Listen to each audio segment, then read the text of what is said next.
Hey guys, Pokemon Trainer Giggity here, and today gonna be talking about something that's kind of been getting on my nerves lately. As most of you know, a couple of weeks ago, they announced the typings for the legendary Pokemon of Sun and Moon, and a lot of people that I know have been getting kind of salty because they made an assumption that Solgaleo, the Pokemon for Pokemon Sun, was going to be fire type. I mean, it might not necessarily have been an unreasonable assumption to make because it's the Pokemon for Pokemon Sun, so it's steel psychic type, it's weak to fire. That's kind of crazy. But they all just kinda got salty because of some assumptions they made. And you can't really get mad at Game Freak for stuff that you made up. Anyways, I was a little bit confused about this psychic steel typing, so I went and I looked into it, and I found out that it's surprisingly deeper than anybody may have expected. That's what we're going to discuss today.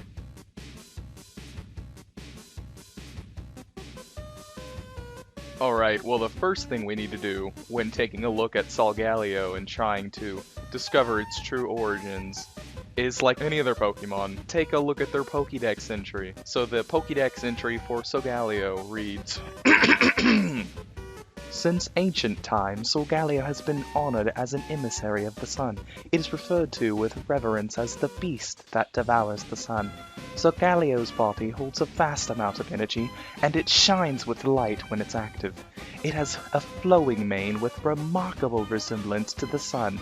Its signature move, Sun Steel Strike, an attack that charges it at an opponent with the force of a meteor, disregards the target's ability.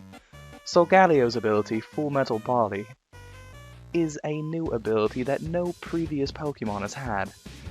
With the Full Metal Body ability, a Pokemon's stats will not be lowered by the effect of a Pokemon's moves or ability. So, the first thing that sticks out to me is its ability is a ripoff of Clear Body, but besides that, its name, Full Metal Body, and I know pretty much any of you nerds like me, first thing you thought, Full Metal Alchemist. That's kind of a side note. What you really want to look at when reading this Pokemon entry is the quote that says, the beast that devours the sun. So I googled that, of course, because Google is where the information lives, and I found out that in Alchemy, there's a lot of imagery that shows a green lion devouring the sun. And before I continue explaining that, I'm going to give you the definition of alchemy, because I'm sure there's one or two of you that doesn't know. Alchemy is the medieval forerunner to chemistry. It's based on the supposed transformation of matter. That means it's BS. It was concerned particularly with attempts to convert base metals into gold or to find a universal elixir. There's more spiritual definitions as well. There's different forms of alchemy. One being called laboratory alchemy, which was the definition that I explained before, and another called psychological alchemy, which is basically supposed to lead to inner peace, but we're talking about laboratory alchemy today. Anyways, getting back on track, the green lion devouring the sun is a popular alchemical symbol. On a chemical level, this is a metaphor for when green liquid sulfate or vitriol purifies matter, leaving behind the gold within the matter. Basically, vitriol is a powerful acid that'll eat through pretty much anything except for gold. So, in alchemy, gold is represented by the sun, so the green lion eating the sun is purifying the metal, and then gold's the only thing that's left. It's dumb stuff, man. Alchemy is weird. So when it comes to Solgaleo, that's the best I can do as to why it's Psychic Steel type. I know I didn't explain the Psychic typing at all, and to that I say, space. When it comes to Pokemon, pretty much any Pokemon that somewhat relates to outer space or like more mystical things, they just slap a Psychic typing on it, like Deoxys or Lunatone and Solrock, stuff like that. They just slap it right on there. Doesn't matter to them. It makes it mystical, apparently.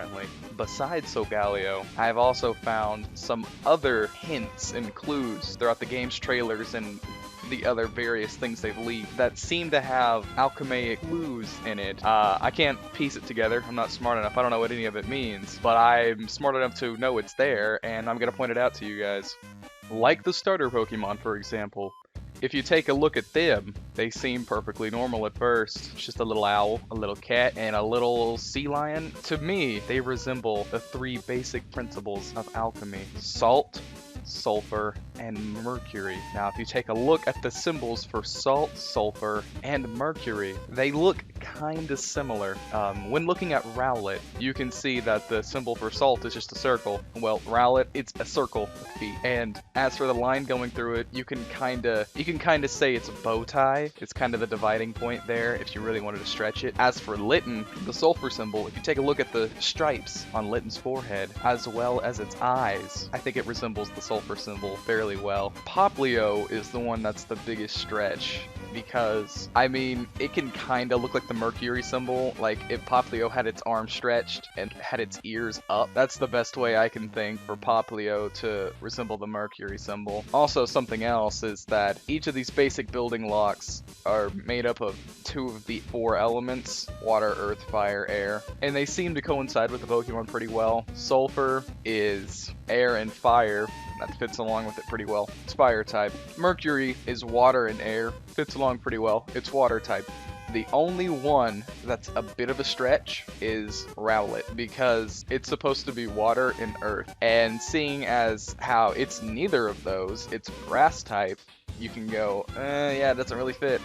But there is one thing, kind of a stretch, when you plant something in the earth and then you water it for it to grow. Also, just a little side note, I don't really think this has anything to do with it. I found a species of owl that's endemic to Hawaii, which is the region that the Alola region is based on, and they nest on the ground. There is so much more I could go into when talking about the Pokemon Alchemy BS. There's a lot of stuff to cover, but I don't feel like making a 20+ minute video. Too much work. I don't have enough time, unfortunately, or I definitely would go for it. One more thing just to add in, and it has nothing to do with this stuff, but since this stuff doesn't really go together in the first place, it's all just tied in with the basic thing of alchemy, I'm gonna throw this in there just for fun. Pokemon Sun and Moon. The sun and the moon represent gold and silver in alchemy. So a lot of people have been theorizing that this is the next game that's finally gonna have 2 regions in it, because gold and silver had Johto and Kanto in it. And when you look at the big map that the Pokemon Company released, it's just the 4 islands, and a lot of people have been thinking that looks kind of small. So what people think they're going to do, people think that in the game, there's also going to be South Kalos. So there's that. South Kalos wasn't in the last game, and it's been being explored in the anime, I guess. People think they're going to tack on South Kalos as the additional region after beating all the gym leaders in the Alola region. So, you know, that'd be kind of neat to have another region. Also, if you look in the clouds, in the big map for the Alola region, people say they see Ho-Oh and Lugia, and, you know, I can kind of see it. So there's that. There's so much more stuff to talk about. I can talk about how alchemy relates to the planets, and then I can go into big, deeper things, and then I can talk about Mars Shadow, which is a whole other thing, but there's so much stuff to cover. Honestly, I might just make a sequel video, but that's something for later. I don't want to do that now. So in conclusion, we covered a lot of stuff today. We talked about how Solgaleo's typing isn't as stupid as it originally seemed. You know, Solgaleo, alchemy is the study of metals. Solgaleo is a huge reference to alchemy. So steel type, I think, can be forgiven. We threw in some little bonus tidbits about how the starter Pokemon resemble the symbols for the building blocks of alchemy. The 3 basic principles: salt, mercury, and sulfur. And last but not least, threw in a bonus thing, and it's honestly kind of just me hoping for another double region, like back in Gold and Silver for Sun and Moon. Anyways, I've got nothing else to say, guys. Hope you enjoyed the video, and I hope you're one step closer to becoming the Pokemon Masters you were meant to be. Until next time, peace.